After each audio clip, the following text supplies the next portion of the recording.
Good morning. Thank you so much for having me here this morning. And Therese, thank you so much for doing the first part of this Mind Gym workout. Therese already referred to the controlled piece of presence, and we're going to spend quite a bit on that this second half of the workout. Just a little bit regarding me. By now, I think we found out that I am a driver, and so when I was 20 years old when I finished college, and I actually started my career then. And within 5 years, I was promoted to be an HR manager at a new plant that had 450 people at that plant. When I got there, and I'll never forget the first staff meeting with all the managers there. And this is a beautiful mahogany room, with all of your floors, the ceiling mahogany, and then a beautiful, huge table. It felt like with the plant manager on the very, very end, and me as this new HR manager, feeling like almost like a counterfeit HR manager. How did I get in this position? I'm not quite sure, type of thing. And the first probably 3 months to 6 months, I was a wallflower. I sat in my little chair. I was afraid to say anything, because what if I said something they thought it was stupid or not, it was dumb, or they already thought about it. But then as I realized I had these thoughts that I should have been saying, but I didn't say them because I was scared, other people would say them, and they said, that's a great idea. And I think, well, God, I thought about that, and I didn't say anything about it. So about 3 months or so, I finally started to speak up. And I realized that they didn't just like share a story about, that your manager gave you the coaching, that you're in the seat for a reason, right? And when you were talking, Chris, earlier too, being equal, right? I finally realized I was equal to this group, and I started to speak up and have a voice in the group. So I definitely went from uncontrolled, low presence to a much more controlled, high presence in that group. So we're going to spend a lot of time on that control piece and what that looks like and how we move from high presence to low presence, all in a controlled manner. So we're going to start off by doing an exercise. So everybody up, please. We're going to get to the back of the room here. We're going to line up in order of the last time you went to a movie. So last time you went to a movie theater and watched a movie. I'm a red box. It's much cheaper, believe me, to do red box. About 6 months. Oh, geez. I'm way down here for You do. That's nice. All right, we've got 1, 2, 1, 2, 1, 2, 1. All ones, we're going to go over here. We're going to talk about high presence. All twos, you're going to come over here, and we're going to talk about low presence. Now, the purpose of what we're doing here is we're really wanting to understand what is high presence from a controlled aspect. And there's 2 tactics we're looking at, is assert and captivate. So this is the reference frame of mind that you're going to be coming from when you talk about their behaviors and their body language. Over here, we're going to be talking a whole lot about low presence, controlled low presence, and the tactic is actually perceive. So this is what you're going to be focusing on. We're going to spend 4 minutes doing this exercise. And I'll count you down so you know how much time you have. But go ahead and get started, please.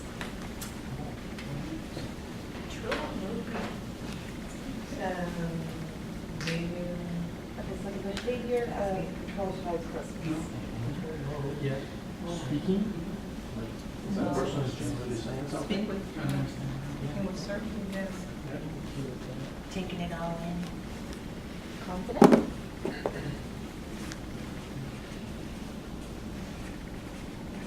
This is a behavior Like setting direction or... directional. Yeah, that's good.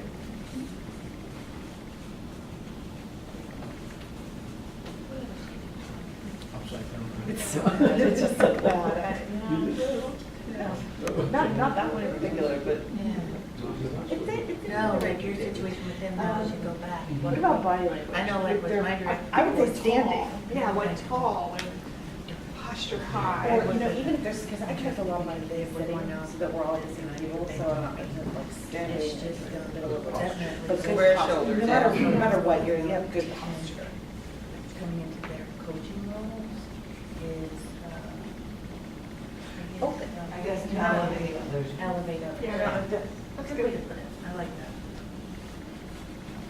And that means different things to different people. So like, for me, I like to stand like this. This is what I would consider.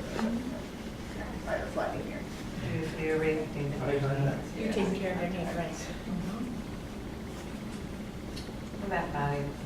Yeah, please. What do you do when you listen? That's it? Yeah. Meaning like you're in tune with what's going on, not just eye contact, but like your senses. Attentive? 5 minutes, is that it? Open, Kind of body flash. language. I mean, you're open, but when you're speaking to someone that you're trying to influence, you kind of focus on that. Still remain focused.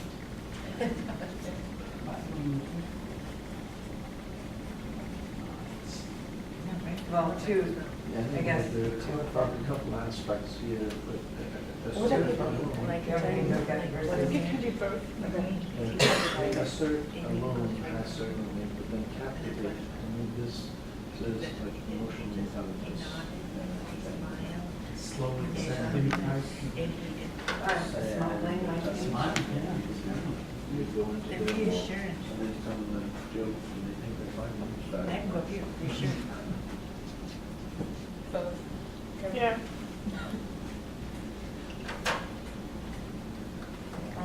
Maybe. We got 1 minute? Repeat. Check for understanding. Yeah. I never check. I like to check for understanding and acknowledge. That's like all one piece. You acknowledge what they heard, you go back and reach And then out. do that. Well, they did listen. And they listened to me, just Yeah. really heard. I can tell you.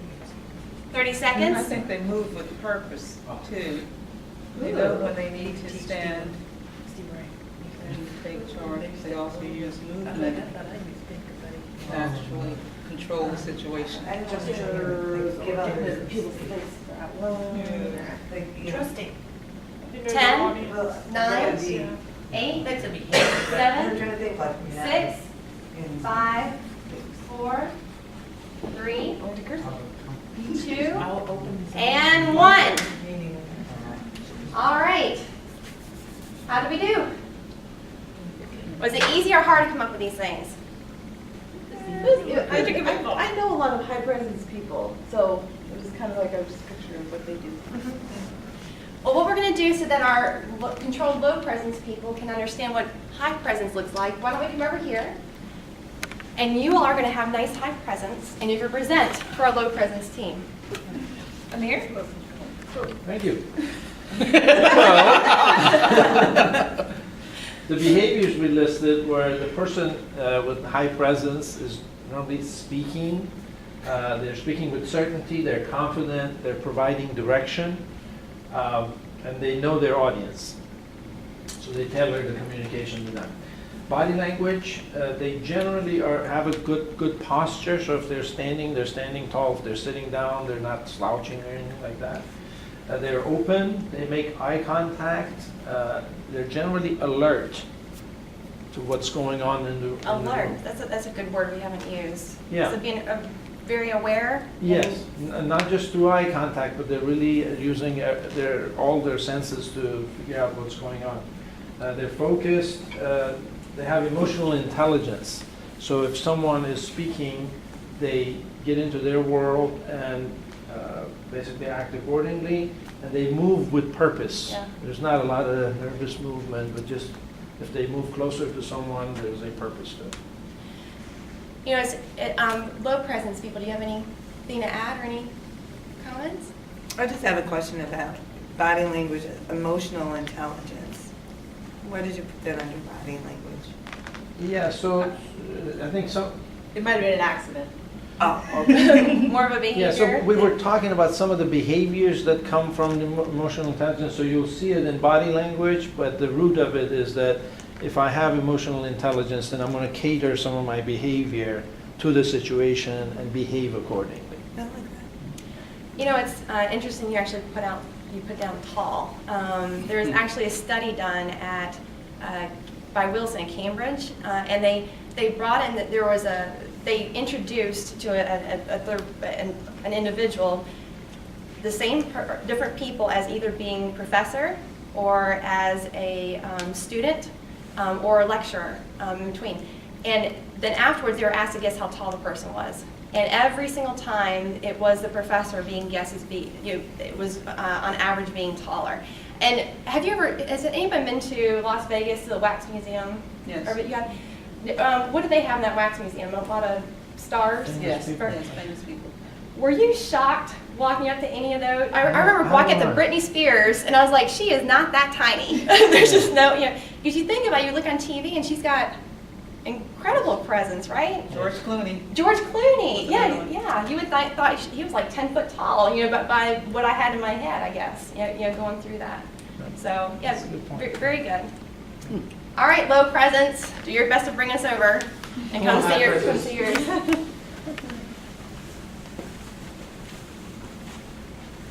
I guess it's my turn to speak up. For behavior, control low presence, asking questions, listening and taking in, elevate others, having their involvement when it's proper, responsive, attentive, and reassuring. Biggest thing is the acknowledgement and checking for understanding. That's all they do. Just sit back there and just, all right, yeah, I agree, and or disagree. Just respond when needed. For body language, the eye contact's there, open posture. And what is, okay, good. So kind of very strongly. That was like- Leg like this. Okay, that's open posture. Very good. The head That's right. Okay. Head nods and the smile. Smile goes a long way, doesn't it? It does. You get with that confidence Yeah. in the group. Okay, very good. So high presence people, we have anything you'd like to add here? Well, one thing that as we went through both lists, one thing that came to my mind that's probably relative for both is when we were talking about height, is also position. Whether when they come into the room, they may take the head of the table versus sitting along outside of the periphery of the table. So I just thought about that as we went through the list. So where do you sit? Depends. Depends. If I'm facilitating the meeting, I sit at the head of the table. If I'm not, one of my team members is, I sit along the side. Now, the example you gave earlier about the meeting, somebody called the meeting, and you're like, where did they sit? They were actually sitting along the side. You didn't nudge them up towards the front a little bit, huh? Help them along Just let there. them facilitate from where they were, but they didn't go through wine gym training. Obviously, it's okay. We offer this many more times. It's okay. We can bring them there. Okay, excellent. Great job. All right, let's go ahead and head back to our seats, please.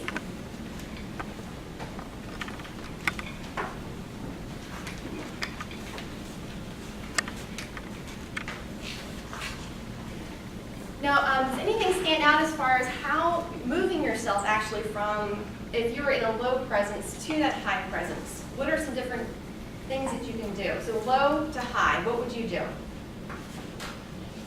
I thought about this actually when we did the last exercise, because there's a situation where I have low presence and I need to be able to move to high presence. And some of these techniques that we just went through, but also the belief, that equal belief is going to help me with that. That's a real tough one. For me in particular, I gave the example, of course, when I was 25, but that happens all the time. And for me, it's more from a standpoint, I guess, when I'm involved or having meetings or discussions with people I'm not used to being around as much. And generally it has to do with levels of authority. But even in going into other, locations or plants or whatever it is, you're just not around them as much. A mirror course is the same level as many people I'm much more nervous around, but we have this connection, so I'm good, with Mir. So, and he's very caring, as we all know from his motivational style. So, how about if you were in a high presence situation, you wanted to move yourself to low presence? What does that look like for you? What would you do? I would say take a step back, both figuratively and literally. So like you said, take a step for one place away from the front of the room, and then, I don't want to say stop talking, but let others talk. And it's hard to do that. It's very hard. As we've talked to for each other to do that too, isn't it? Yeah. That's Just, share the airtime, so even if I'm having Yeah. high presence, I would be in tune enough with the people in the room to see when one of them is ready to, for a period of time, kind of have high presence, and then yield to them, and have them take the stage, and then I just get back in and resume that position. That's a great insight. And I think that's almost something you must have, like, over time, you have to build that capability and to just know what that look looks like and the timing of that. That's a great insight. Just a couple, Gordon Ramsay. Anyone know Gordon Ramsay? Yes. No? Okay, we do know Gordon Ramsay. All right. Presence. What's his presence? I would say high uncontrolled presence. When he's throwing, it's probably all for the show, but when he's throwing things in any other setting, that would be very uncontrolled behavior. Is there ever a time that he has low presence? Is there ever a time when he's going through the process? Those 1% of the time Yeah. when things are going really perfect and that kind of thing, he's given praise, but he's not taking over. But it only happens occasionally. Well, So which show he's that's what I was getting hosting? ready to say now. It depends, because I can tell we're all running to Hell's Kitchen, right? That's for sure. That's for sure. Now, if you go to the Master Chef show, what kind of presence does he have? Have you It's seen? low control, he has to do with the peers, yeah. Low control. Whoever knew he was capable of doing this. Another good example for me, Alex Trebek. On Jeopardy, what kind of presence does he have? Low control. And what type of behaviors do you see from him that makes you think that he's low in control? Yeah, he's just calm, he's steady, he knows everything. But Must be nice, huh, to know everything. He's reassuring in his voice. Yeah, calming, soothing. Yeah, even if you got the wrong answer, it's still. Yeah, It's okay. okay, not that stupid. You just said negative 10,000, but it's okay. All right, you'll make it back through. Okay, we're going to take a look back at our handout. Now, you're going to have a second tab there that we're going to pop open together. Okay, pop. All right.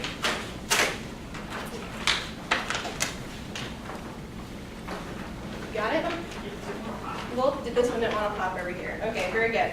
All right, inside here, actually, you'll see the tactics that we talked about here, so you can reference that at any time.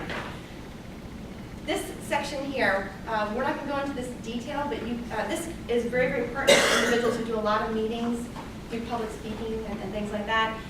It's talking about beating the fear, and so those are some great tips you can take a look at. We talk public speaking. Can you guess? Well, the number one fear is public speaking. You know what number two is? The fear of death, exactly. People would rather die than to have to get up in front of other people and speak. One of the interesting things for me, too, around public speaking and presence, any idea one of the most famous speeches were by president? Lincoln's Gettysburg Address. In Gettysburg. I think we had to remember in school, didn't we? Did we Yeah. memorize it? There we go. I think we had to do the whole thing in school. But do you know how long that speech was? It was 2 minutes. You know that he was not the actual head speaker for the day? Sorry? I thought you were going on a napkin on a train. He was on a train, that's right, coming in. Actually, was coming down with smallpox at the time, before he was not feeling well, and he went. The actual orator, who was Edward Everett, he was actually paid to come and do his 2-hour-long speech, and then Lincoln came afterwards and did his 2-minute speech. And here we are today talking about Abraham Lincoln's speech. Few words, very impactful words, emotional words that he used. And I can only imagine the presence that he had in that moment. So anyway, beating the fear, take a look at that at your leisure. Okay, now we're going to get down here to, we're actually going to get into another game here, okay? This is going to be a lot of fun. We're going to have some interesting times with this. Go ahead and line up, please, to the back of the room.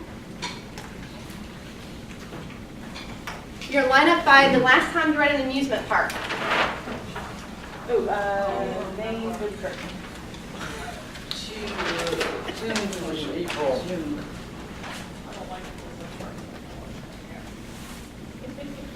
All right, now we're going to... Yeah, sure. It does, yeah, you're good. I'm not. What? Oh, there's no more. Which one's it for? Disney World? I'm afraid of heights. The kids That was a go. meeting. Yeah. But we went to the park, didn't we? It was a tour of the Oh, park. oh. We didn't have any fun. Not at all, I'm sure.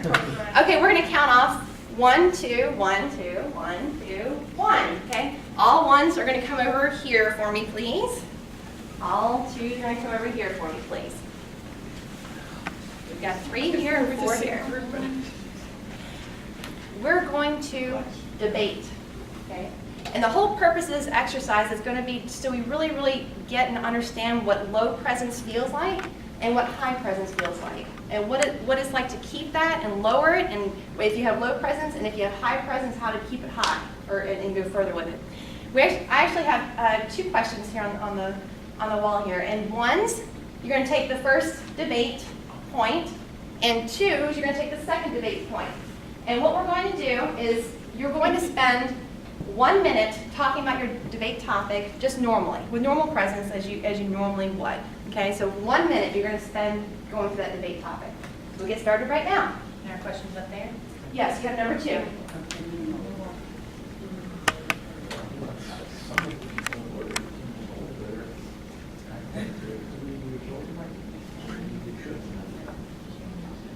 My husband has a very strong opinion about this, so do I kind of. For them, that it just sometimes, even in our constitutional values, there are. I was a great, I didn't consider it. I just consider it. If they pass their background checks. Well, I watched Daisy on the news and I see here recently just like Chicago alone, there have been over 77 homicides of people 30 being seconds. shot by teens. And people that have guns and there's a lot. I don't know that anything else should have. But I would agree with you. 10, Your point about 9, the Constitution. 8, It was great, it was right there. 7, 6, 5, Yeah, 4, at that time, I wasn't. 3, I wasn't. 2, and 1. Okay. We're good and warm on this topic now? Because we're really going to get into it. Got it? Are we all set? Ready? Because we're getting ready to get into it now. Okay? All right.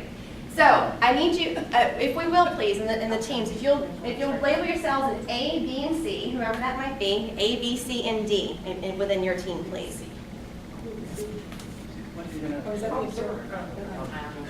So we've got our letters. Okay. A and B. You will be the debaters. Okay, so A is going to be the high presence. B is going to be the low controlled presence. C will be the observer, and the observer has a very important job. Okay, we're going to give these 2 cards. So C, very good. C, you're going to be using those arrows, thank you very much, when the individual with high presence, so A, with a high presence, if they get into the debate and their presence starts to lower, you will actually use your arrow to tell them to increase that presence. If your low presence individual who's debating actually starts to raise their presence, you're going to lower it, continue to lower it back down. The control card is just showing, just keep in the mode that you are. Now over here with D, what you're going to do is you're going to play a neutral zone. So you're going to be D, Chris, you're going to play the neutral part. So you'll be part of the discussion, but you're just going to be a neutral party. You're not going to be doing anything regarding your presence up and down. Okay? We're going to have 4 minutes to work on this, okay? So we'll get started. So the key for the 2 isn't fire is to remember that this is controlled presence. So I don't want anything getting out of control. As we all know, So let's talk about this. So I have some very strong opinions on this topic, because I think it's Think important to without being- recognize all the implications that carrying a gun has in society. I assert that without Very in America. Very good. Look at all the statistics and do some analysis, and then not just that Already come to and me. say, oh yeah, we should all have guns and all this kind of stuff, but just look at the implications and make a decision. So they would need to find a reason. I think society nowadays, I think we all. It's all this, demand, listening, track record, listening, doing. So I'm not, It wouldn't I'm be not used suggesting in you the should first place. agree or disagree. What I am saying is, if you, assert an opinion, a strong opinion, that you should do this, or we should or should not be able to, then you ought to be able to, have some data. Well, the question is, unions are a good thing for America. Right. So if they're good for the workers, obviously. Tell them to bring them back. So, wherever you are on this debate, that's what I'm supposed to do. Yeah.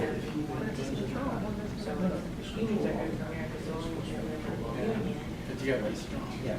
Yeah, so. No, you can't, so I'm listening. Listening now. Remember, Lord President asking questions for Stephen.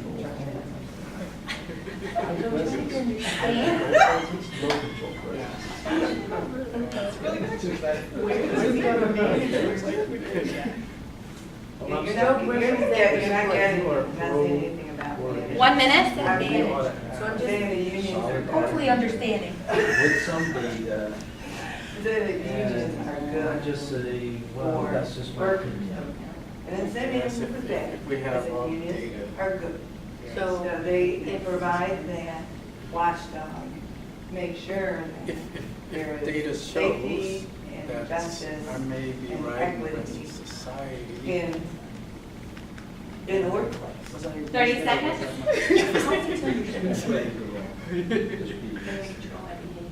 I'm asking questions. You become very bored. She was like, look at the background. I'm not saying when it gets to that, she should have backed up. Well, I remember, 10, you are protected by the. 9, Management 8, knows if it needs a treat. 7, Or a union will come. 6, So without the union. 5, yeah. 4, No, but I think you hear from 3, So I'm gonna look in the background. 2, and 1. Woo! Okay. This is So great. You guys are really getting into these topics. Oh, This is good. Oh, that was a proud Will. All right. How did that feel?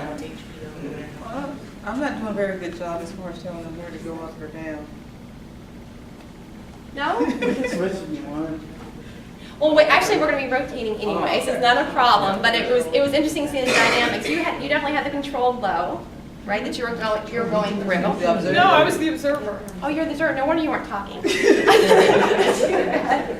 Okay, very good. All right, well then that makes sense. And Tia, how did you feel over here? Going through it. I knew it was painful for Therese. I know, I saw you keep telling her. I could see it in her eyes, she's like, no, I don't want to take it down, no. Well, we're gonna shake it up again. We have 2 more. So I said, that's one of these. Just a moment. We're gonna do one more debate. We're gonna shake it up though a little bit.